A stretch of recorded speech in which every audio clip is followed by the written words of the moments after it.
Chief justice Suryakant Yadav പറഞ്ഞ പരാമർശങ്ങളെ തിരുത്തിയിട്ടും അവസാനിക്കാതെ cockroach Janata party. ജനാധിപത്യ രാജ്യത്ത് പല പ്രതിഷേധങ്ങളും ഉണ്ടാവാറുണ്ട്, പലതും നമ്മൾ കണ്ടിട്ടുണ്ട് അല്ലേ?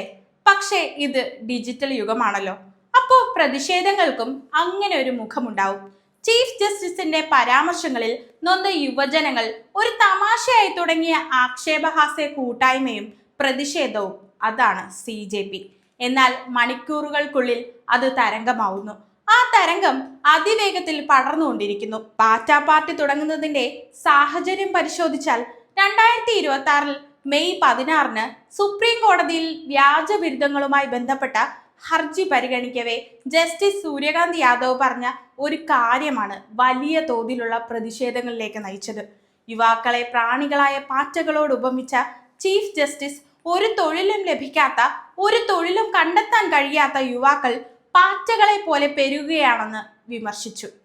ഈ കൂട്ടർ മാധ്യമ പ്രവർത്തകരും സോഷ്യൽ മീഡിയ ആക്ടിവിസ്റ്റുകളും വിവരാവകാശ പ്രവർത്തകരുമായി മാറുകയാണെന്നും ജസ്റ്റിസ് പറഞ്ഞിരുന്നു. ഈ പരാമർശം ലക്ഷക്കണക്കിന് യുവാക്കളെ മുറിവേൽപ്പിച്ചു. കടുത്ത തൊഴിലില്ലായ്മ നിലനിൽക്കുന്ന, പലവിധ പരീക്ഷകൾ എഴുതി ഉദ്യോഗത്തിനായി കാത്തു നിൽക്കുന്ന ഇന്ത്യ പോലെ ഒരു രാജ്യത്ത് യുവാക്കളെ കീടങ്ങളെയും പ്രാണികളെയും പോലെ കാണുന്നതിനോട് രാജ്യവ്യാപകമായ പ്രതിഷേധം ഉയർന്നു.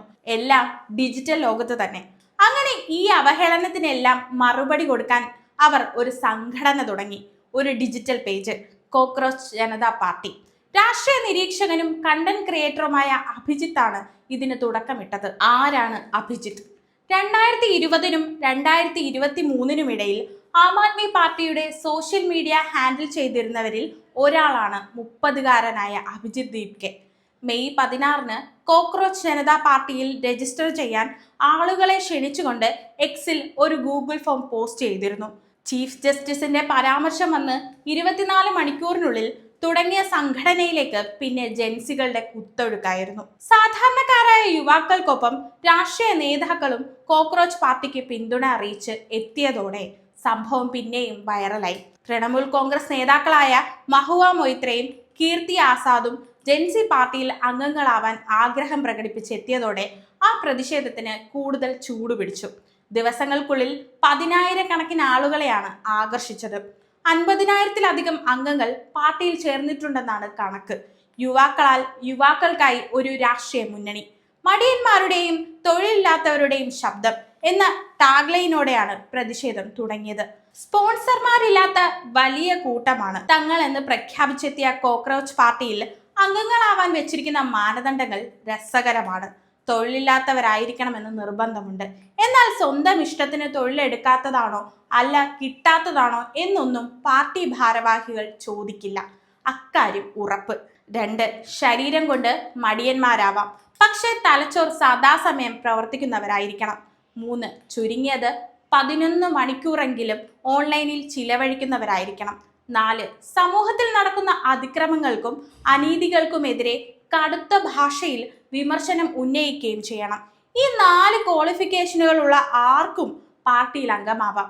ആക്ഷേപഹാസ്യ കൂട്ടായ്മയുടെ ബയോ കൂളിംഗ് ഗ്ലാസ് വെച്ച പാർട്ടിയാണ്. തമാശ പ്രതിഷേധത്തിന്റെ ഭാഗമായി രൂപീകരിച്ച പാർട്ടിയാണിതെന്ന് വിശ്വസിക്കുന്നവർക്ക് മുന്നിൽ ശക്തമായ മാനിഫെസ്റ്റോ തന്നെയാണ് ഇവർ മുന്നോട്ട് വെച്ചിരിക്കുന്നത്. സുപ്രീം കോടതി ചീഫ് ജസ്റ്റിസുമാർ വിരമിച്ചു കഴിഞ്ഞാൽ അവർക്ക് രാജ്യസഭാ സീറ്റ് കൊടുക്കാൻ പാടില്ല എന്നതാണ് ഒന്നാമത്തെ വാദം. വോട്ടർമാരെ വോട്ടർ പട്ടികയിൽ നിന്ന് നീക്കുന്ന ഇലക്ഷൻ കമ്മീഷനെതിരെ ക്രിമിനൽ കുറ്റം ചുമത്തണം. അതായത് വോട്ടവകാശം തടയുന്നത് തീവ്രവാദ കുറ്റമാണെന്നാണ് രണ്ടാമത്തെ വാദം. ക്യാബിനറ്റ് പദവികളിൽ 50% സംവരണം സ്ത്രീകൾക്ക് ഉറപ്പുവരുത്തണം എന്നതാണ് പാർട്ടിയുടെ അടുത്ത ആവശ്യം. സ്വതന്ത്ര മാധ്യമ പ്രവർത്തനം ഉറപ്പാക്കണം. ഭരണകൂടത്തിന്റെ കുഴലൂത്തുകാരായ മാധ്യമങ്ങളുടെ ബാങ്ക് അക്കൗണ്ടുകൾ ചെക്ക് ചെയ്യണം എന്നതാണ് 4ാമത്തെ ആവശ്യം. നീറ്റ് വിവാദത്തിൽ ബാധിക്കപ്പെട്ട വിദ്യാർത്ഥികൾക്ക് പിന്തുണ പ്രഖ്യാപിച്ച ഈ കൂട്ടായ്മ CBSE റീചെക്കിംഗ് ഫീസ് ഒഴിവാക്കണമെന്നും ആവശ്യം ഉന്നയിച്ചിട്ടുണ്ട്. ഇനി ഈ പാറ്റാ പ്രതിഷേധത്തിന് ഒരു ചരിത്രവും കൂടി ഉണ്ട് കേട്ടോ. 1994 റുവാണ്ടയിൽ നടന്ന വംശഹത്യയിൽ ഹുട്ടു തീവ്രവാദികൾ ടുട്സി വിഭാഗത്തിൽപ്പെട്ട 8 ലക്ഷത്തോളം ആളുകളെയാണ് നിഷ്ഠൂരമായി കൊലപ്പെടുത്തിയത്. അന്ന് ഹുട്ടു ഭരണകൂടവും മാധ്യമങ്ങളും ടുട്സി വിഭാഗത്തിലെ മനുഷ്യരെ പാറ്റകൾ എന്ന് വിളിച്ച് അവഹേളിക്കുകയും അവരെ ഉന്മൂലനം ചെയ്യാൻ ആഹ്വാനം ചെയ്യുകയും ചെയ്തു. ആ പാറ്റ പ്രയോഗം അന്ന് വളരെ കോളിളക്കം സൃഷ്ടിച്ചതാണ്. എന്തായാലും സംഭവം വിവാദമാകുകയും പ്രതിഷേധം കനക്കുകയും ചെയ്തപ്പോൾ ചീഫ് ജസ്റ്റിസ് ന്യായീകരണവുമായി രംഗത്തെത്തിയിരുന്നു. താൻ പറഞ്ഞതിനെ തെറ്റായി ചിത്രീകരിച്ചതാണെന്നും യുവാക്കളെ താൻ അധിക്ഷേപിച്ചിട്ടില്ല എന്നും യുവതലമുറയെ ഓർത്ത് താൻ അഭിമാനിക്കുന്നുവെന്നും അവർ രാജ്യത്തിന്റെ ഭാവി തൂണുകളാണെന്നും എല്ലാം അദ്ദേഹം പറഞ്ഞു. എന്നാൽ പരാമർശങ്ങളെ തിരുത്തിയിട്ടും CJP പ്രതിഷേധത്തിനൊട്ടും മങ്ങലേറ്റിട്ടില്ല. സോഷ്യൽ മീഡിയയിൽ ട്രെൻഡായി മുന്നോട്ടു പോവുകയാണ് പാർട്ടിയും അതുയർത്തുന്ന വാദങ്ങളും. CJP ഡിജിറ്റൽ യുഗത്തിലെ ഈ രാഷ്ട്രീയ മുന്നേറ്റത്തെ ചിലരെങ്കിലും വളരെ കൗതുകത്തോടെയാണ് ഉറ്റുനോക്കുന്നത്.